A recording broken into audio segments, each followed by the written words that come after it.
ভাত, ডাল, ভাজা, বাঁধাকপির তরকারি, এরপরে হলো চিংড়ি মাছের মালাইকারি। দেখুন চিংড়ি মাছের মালাইকারি,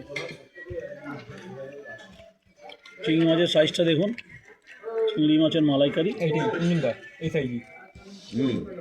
এখানে চিংড়ি মাছ খুব সস্তা, তো আমরা ভাবছি যাওয়ার সময় একটু ট্রাই করবো। বিকেলবেলা বলেছে চিংড়ি মাছ আসবে সন্ধ্যেবেলা সমুদ্রের ধারে, এবং সেটা নাকি এখানে 100 টাকা কেজি, যেটা আমাদের ওখানে 600-700 টাকা কিলো।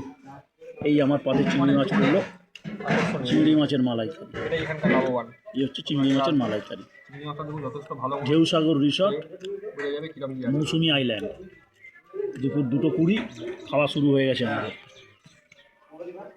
এই হচ্ছে লাঞ্চ টাইম।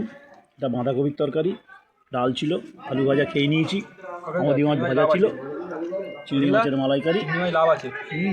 আরও একটা মাছ আসবে প্যাকেজের মধ্যে, পরে আর কী হয় সেটা আমরা দেখাবো। নমস্কার।